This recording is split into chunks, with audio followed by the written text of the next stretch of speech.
Right, well, thank you very much for the invitation to speak and the kind introduction.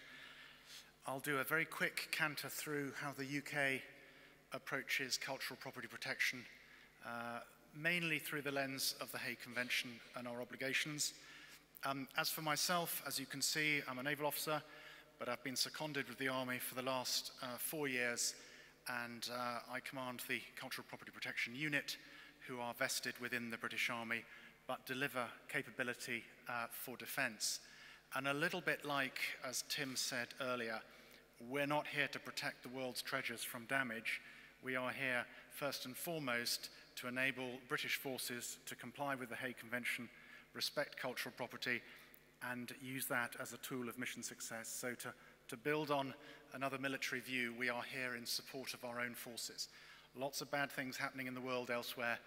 I'm not really always in a position to fix, but we are interested and we often comment. So just to move on quickly then, I think some of these I'll skip in the interests of time. Also, this is an educated audience. You will know some of this, but why do we do it? The unit, where we came from and how we put it together. What are we required to do? Some of the guidance that you may find useful in the event of developing military capabilities and how that could look in one's own country. And probably the last 3 sort of slides will be important as to what do my people do? How do we spend our day when we're engaged on cultural property protection? Exercise and operations, which I think is perhaps where the real meat lies. I think we all know what it is, and quite a broad definition, interpreted slightly different in various countries, but let's not worry about that. And I think some of you will be familiar with the hierarchy represented on this slide.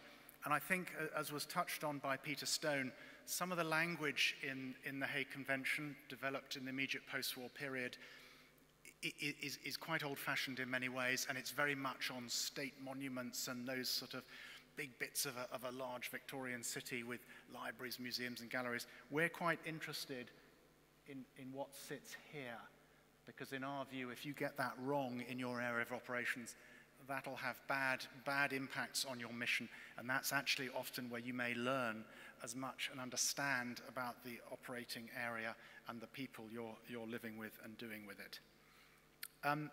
Ditto my justification or how we approach CPP. Yes, it's a legal requirement, and you've heard a little bit about that. It's a moral obligation. I do history. I'm a heritage professional during my day job. I'm a reservist, which perhaps I should have mentioned. So I care about this stuff very much at an emotional level, but also reputation, mission legitimacy. And I think we know of a couple of campaigns recently where that mission legitimacy failed because the cultural property piece was not addressed. Lots of other things: cultural understanding, force protection, threat financing, you might have heard about, positive influence, and also to enable that post-conflict recovery.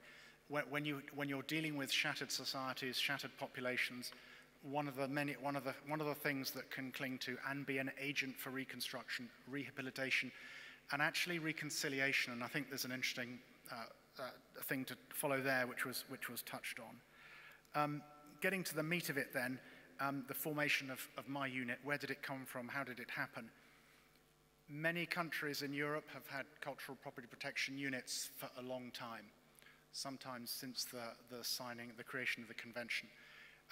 We're quite new to the game, 2017, where the UK Ministry of Defence was told to establish a military capability in CPP, which is a requirement of signatories of the Hague Convention.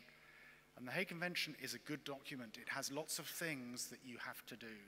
And I like being told what to do. I'm a military officer. I need a list. And we follow that list as best we can. So the Field Army took it forward, tri-service in theory, although in reality most of our work is in the green space, but I will mention an example of joint service operations in the maritime domain.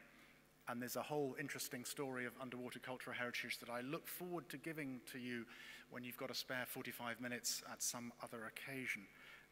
So in 2019, we were set up within a unit called Outreach Group. and we operate under the human security domain. So cultural property protection doesn't sit on its own within the UK military. We're part of human security, a cross-cutting theme in NATO. Plenty of reading for you all at bedtime on that particular topic. And we started training in 2019. We've got a new badge. Note the new crown to reflect our new sovereign. We've got that changed quite quickly. And then the use of the blue shield when you are trained and qualified and you're operating in the field in that set of duty. So the use of the emblem is quite tightly controlled under the convention, and we would like to see that remain so. Depending on how you crunch the numbers, there's a total of 14 of us, but 4 of those are what we call Group B reservists, so they're sort of experienced senior people in academia and other cultural areas, almost non-executive directors, just to give a bit of a lean and a steer and maybe some influence if we need it. We're now part of 11 Brigade, which is the angry bull there, which has a global security force assistance reach and capability where the interests of His Majesty's government lie. So we go where we're told to go. In terms of training, who do we have? Architects, archaeologists, building surveyors like me, conservators, collection managers, engineers, with the appropriate level of qualifications. And then a good chunk of training, but probably, I would say, the biggest factor that we need to get right is the exercise training in context. 10 days, of course, is not enough. You have to keep doing it. And how does it look like? What do we do? So to develop on some of Tim LeBear's points, involving CPP in all phases of military planning, a requirement of the Hague Convention. It's not something you do when the shells start flying. It's part of the anticipation in what you might call crisis, tension, conflict, and war. Advice to commanders on their obligations. I've put that high up the list deliberately because that's probably our main thing. My main task is to keep my commander out of jail, because as you know, if you get this wrong, you are in the dock for potentially for a war crime. Quite a lot of dissemination within the various operation functions, and a culture of respect and protect in your own troops. So you've Hague Convention, big emphasis on getting your own house in order first, and then applying that in a combat or other similar situation. Support to the host nation, and I use that word quite loosely, but wherever you are, there'll be archaeological or heritage authorities, degraded, fully functioning, possibly not there at all. Our objective is to work with those personnel, with those people, to enable protection and custody of their heritage in the conflict situation. And again, the definition of what constitutes cultural heritage or cultural property, quite a wide definition, and that's fine. Gathering evidence if a war crime is suspected, and I think events in the eastern part of Europe are a very good example of that, where there is quite a lot of evidence gathering through all sorts of means. We also contribute to the development of capability in other militaries, so I do quite a lot of traveling, quite a lot of training and upskilling and development, so that people can understand and learn from our experience, including the bumps on the road that we might have had to pass over in our journey. And during this, working with civilian stakeholders such as Blue Shield, there will be plenty of cultural heritage actors in this space. The military will be just one of them.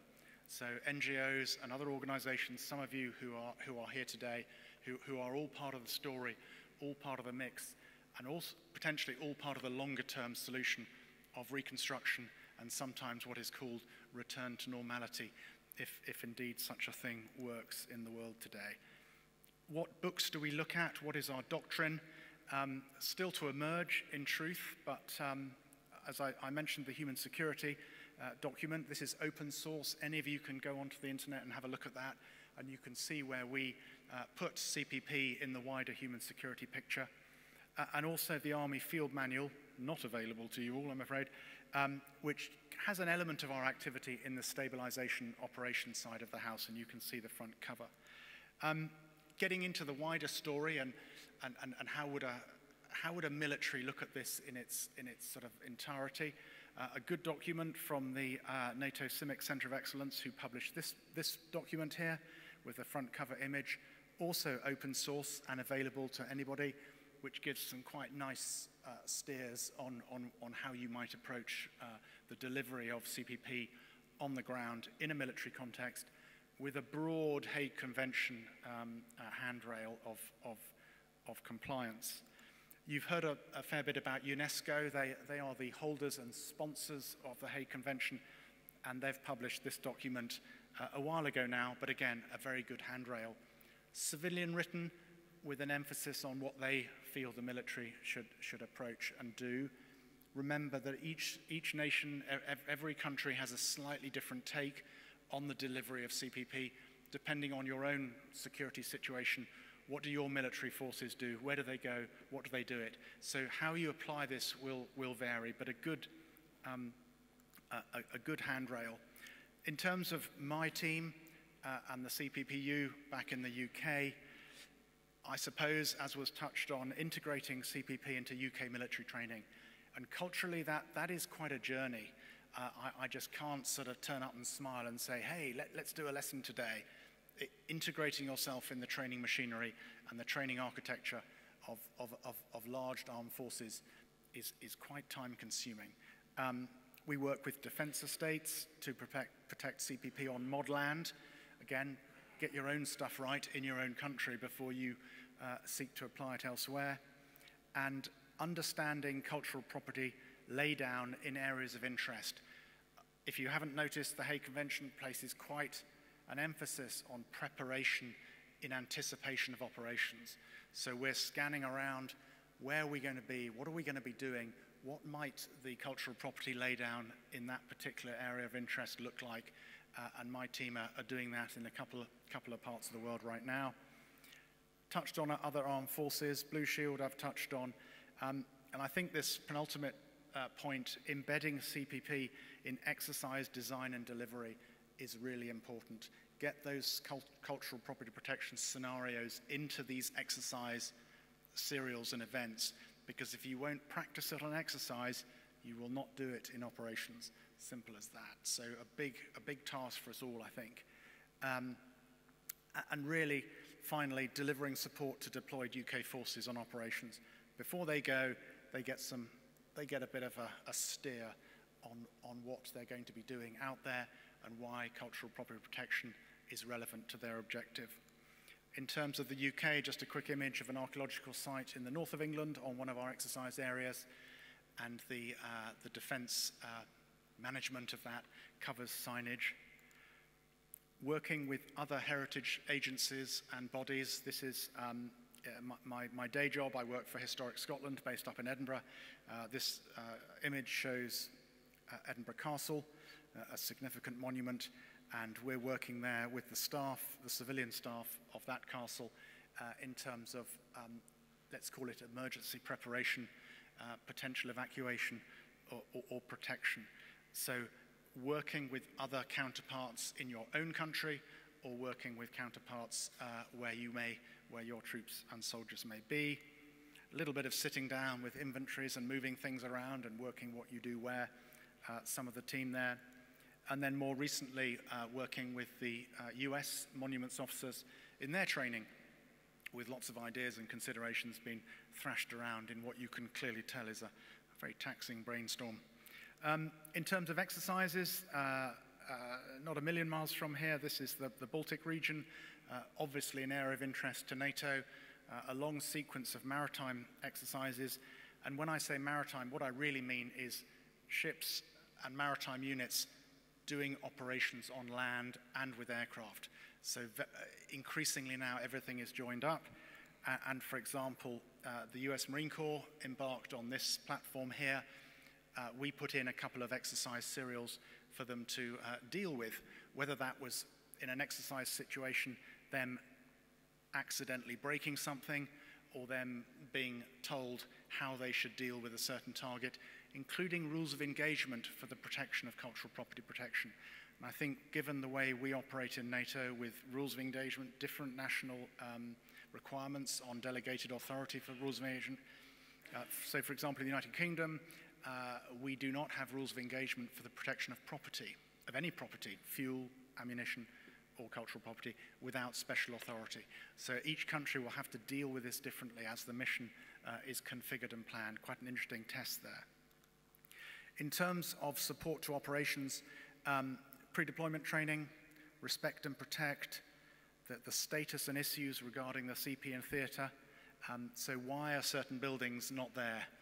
Why are certain buildings are there? Why are no objects in place? So what is the cultural backstory to a location? Cultural environments, I suppose, is what I'm saying there. What's there, what's not there, and why? And what do they get? A written brief from, for the operations team from my officers on the host nation cultural property and the background and the story.